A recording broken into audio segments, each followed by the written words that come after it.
Okay. So if Norma Desmond, well, we like Betty and Joe quote the same movies at each other to flirt. They're being cute because they know the same movies. Norma Desmond accidentally or whatever emphasizes her age by quoting. Again, she doesn't like talkies, so she's not going to quote movies, but by doing her impressions of older movies from 30 years ago. So she mentions the swimming, she mentions the girls in swimming, and that was a kind of movie about by this guy named Busby Berkeley, who used to have these girls, beautiful girls, sort of swimming in a pool, and he'd do an overhead shot, and they'd make like a kaleidoscope pattern in the pool. And Norma Desmond was in one of these movies, and she does her impression. She's like jumping on him on the couch, playfully being adorable. But and then she dresses up like Charlie Chaplin. She puts a little mustache here. I know it looks like Hitler, but Charlie Chaplin had the mustache before Hitler had it. But he puts the little mustache, and she comes out and does this Charlie Chaplin impression with the cane. And Charlie Chaplin was like a clown, but again, silent. These are silent films she's doing. But she hits herself with a cane as an accident, and she's this sort of bumbling guy with the hat, and she comes out in the outfit. By the way, her impression of Charlie Chaplin is fucking perfect. She's great. I mean, I think that's hilarious. But the point, I think, in the movie is that Betty knows the same movies Joe knows, whereas Norma Desmond only knows movies from 30 years ago. They both couples use movies to communicate with each other. But Norma Desmond, it's just like one, because of course Norma Desmond only communicates in one direction, which is out of her towards another person. She's expressing herself. She doesn't want to listen. But she's doing impressions of like much older movies. And then she gets the call to go to the studio.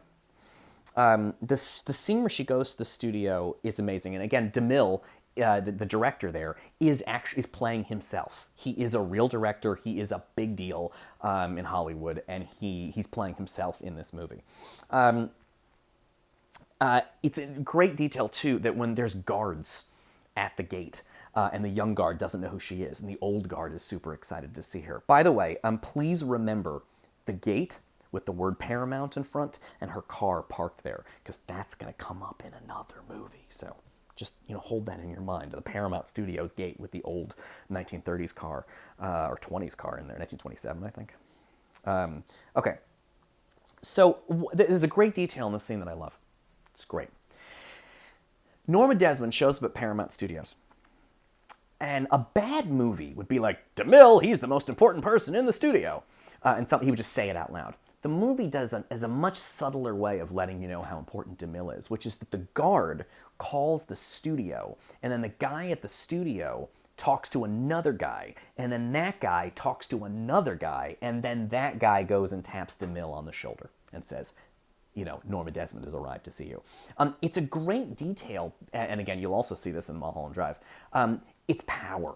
One of the symbols of power is there's a lot of you have a lot of people whose job it is to get between you and whatever phone calls come up. So the fact that the guard calls the studio, and then that guy tells a guy, and that guy tells a guy, and that guy tells DeMille, tells you how powerful DeMille is. To get to him, you have to get through like 3 or 4 levels of lackeys and underlings and stuff, and it really speaks to how powerful and important he is. It's one of my favorite little details in the movie, and you'll see the same thing in Mulholland Drive, which is our next film, and the end of Unit 3. Okay. And he feels bad for her. He says, because guy's like, oh, I can just give her the brush. And he says 30 million fans already gave her the brush. And it's a sympathetic portrait of her you get in this scene, because she seems like she's such a crazy person. But he says, we're not going to give her the brush. 30 million fans gave her the brush, right? They used to love her, and now they don't care about her anymore. And then the younger guy says, oh, I heard she was a terror to work with. And the guy says, and DeMille says, only at the end. He says, press agents, like a bunch of press agents, dozens of press agents working full-time, meaning all the articles and stuff that they write about her in the tabloids. He says, press agents working around the clock do terrible things to the human spirit, right? Being written about tabloid journalism and paparazzi, just, dozens of them talking and writing about you all the time, fucks you up.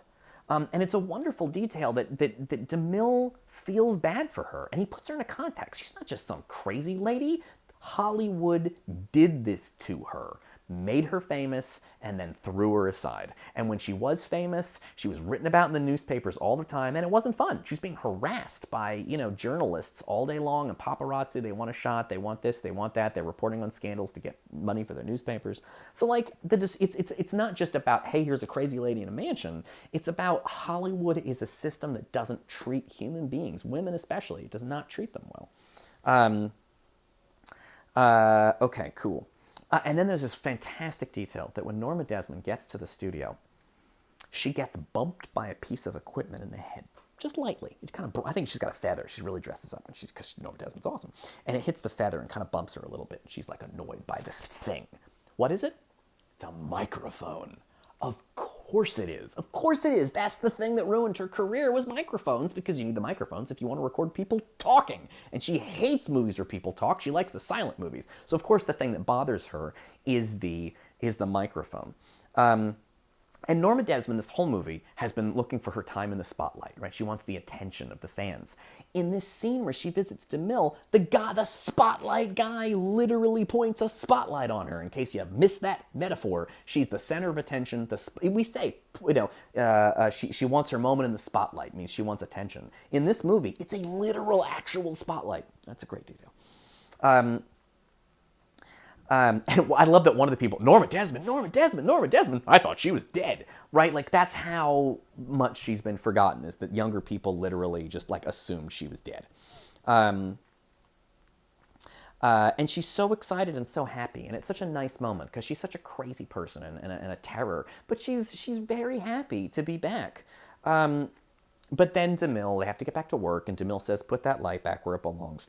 And then there's a really important moment for thinking about the end of the movie. It's an incredibly important thing, is that she talks, and we're going to make this movie together, and we're going to do all this stuff, and he's kind of like, well, I read the script, and it's okay. And she said, we'll make this movie, and we'll make another, and another. And he says to her, if only it were possible. And she says, but don't remember, darling, I only work after 10, and I have to go home before 4 o'clock. She must have heard him say that. It's a little bit like that moment in Persona where we think Vogler speaks for the first time. She must have heard him say, if only it were possible, but she ignores him. She's choosing, so it's a really crucial moment in the film, because I think on some level, she knows this movie's never going to get made.